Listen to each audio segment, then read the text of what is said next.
I'm so glad that you are watching today's video. There are so many exciting things to share. If you don't already follow me on Instagram, you may not know what we're having yet. So this will be an exciting video to see if you're curious, if you have kept up with any of our pregnancy stuff so far. We had a cute little gender reveal party at our house. Thank you so much to our friends and family who helped make this happen, from cooking the food to just being there with us and supporting us and all the things. We have so many people ready to love on our little baby, and we cannot wait to share that with you. The gender reveal was actually a few months ago, and I'm just getting around to filming and attaching this to my second trimester recap video. So as you can tell, I'm a little out of breath. I'm in my third trimester right now, and breathing is a chore. But yeah, this is a really fun video for us, and I'm glad that we get to share it with you. I hope you guys enjoy this video, and be sure to subscribe before you leave.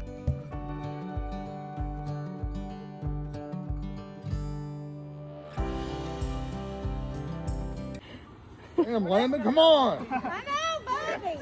Daggone it. Hey, you ain't never played golf with him, have you, Barry? All right. Ready? Ready? Practice swing real quick. Oh, and then. Got to hit it harder than that. There you go.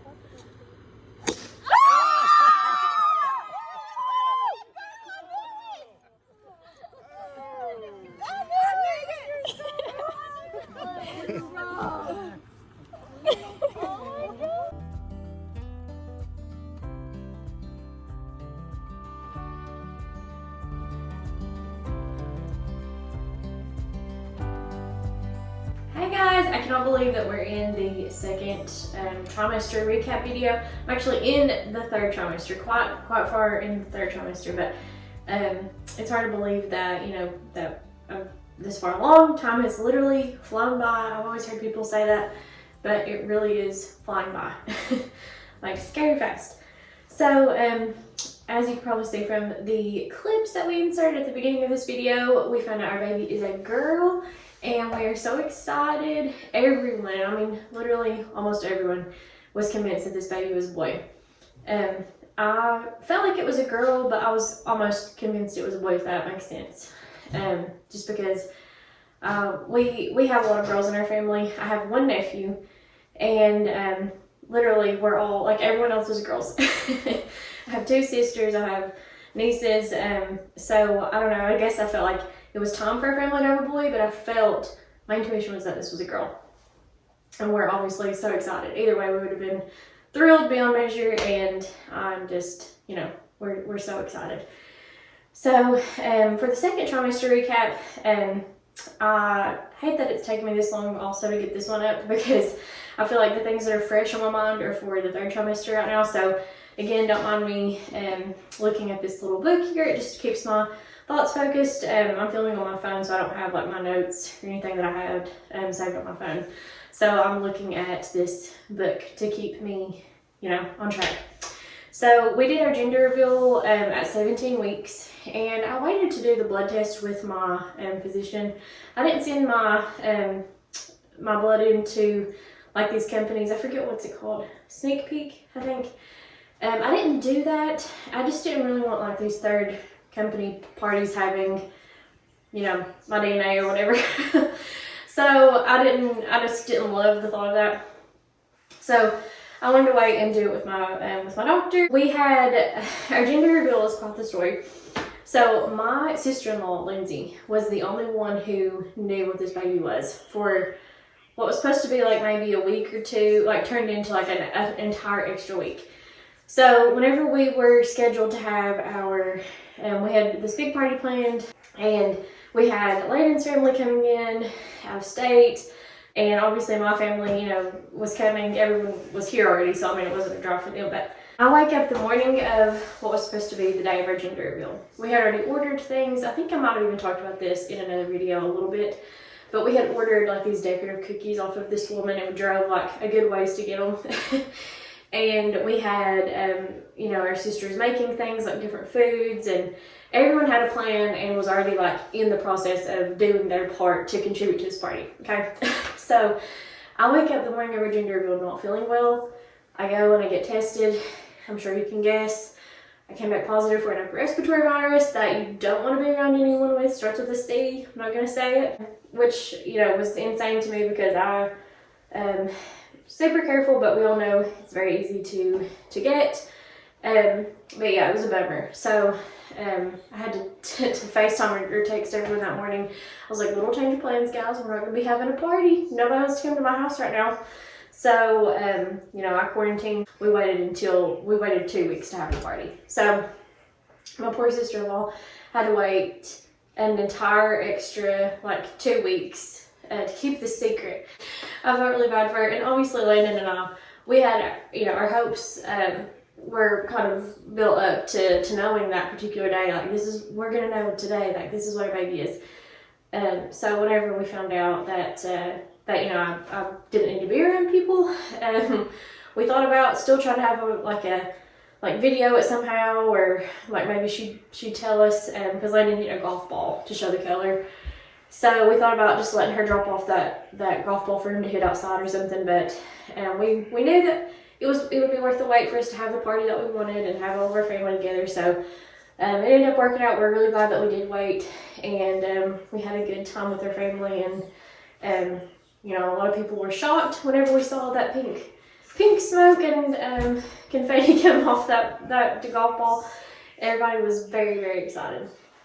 Getting into the second trimester, as far as like things that were going on with me and my body. So I had really bad nausea in my first trimester, and that literally affected my everyday, like every single day, every minute. It seemed like I was affected by this. And that started to go away by week 13 for me. Again, I feel very lucky for that.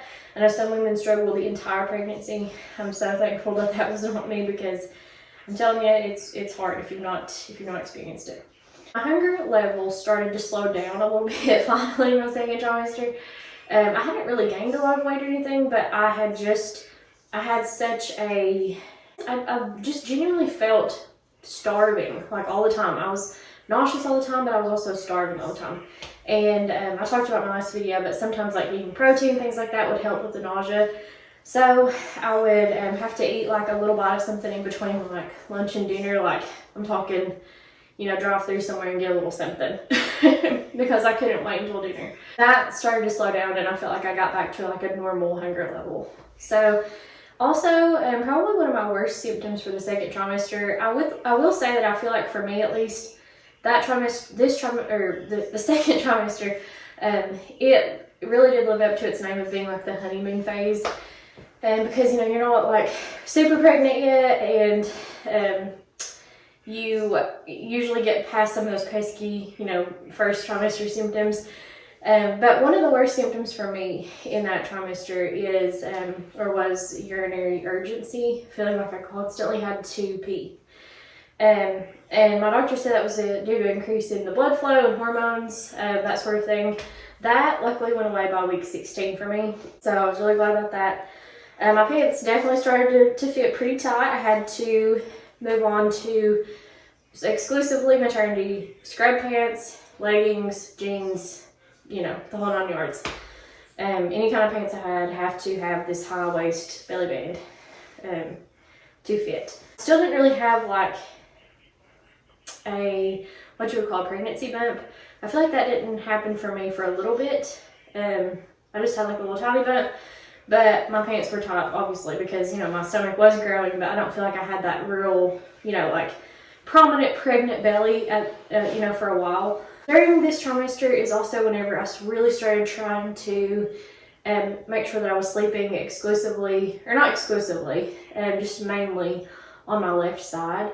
And if you don't know, it's best if you can try to stay on your sides when you're pregnant, because it puts less pressure on the fetus, on your organs. I didn't know this until I was pregnant, but I was reading that if you lay on your back, and this, like, your stomach puts that pressure in your uterus and things, you can actually pass out. If you start getting like dizzy or something, you can pass out if you lay on your back. So I thought that was kind of crazy. Which I'm a side sleeper anyways, luckily. I don't sleep on my stomach or really my back at all, but I mean, it's nice to know that you have the option if you did want to lay on your back before, but You know, personally, I do try to stay on my sides, and I try to mainly stay on my left side. But of course, you know, you have to flip and fall. Otherwise, I feel like you would just get like a terrible cramps or sores or something. So, you know, obviously I do have to change sides, but I try to stay mainly on the left side if I can. Obviously, do your own research and do whatever works for you. I put by week 20, I started having pretty bad leg cramps at night, and it would be like in my calves and my feet. And again, it seemed to be at night. So I started adding bananas into my diet, and that helped a little bit. I also had around week 20, like if I would go from like a seating to a standing position, or if I was standing for a while, then I would have a little bit of pelvic discomfort. So that was something that was new for me. I guess it's just your body preparing, and maybe you're literally separating like your bones and things. So that's pretty crazy to think about. But yeah, I started having that in week 20.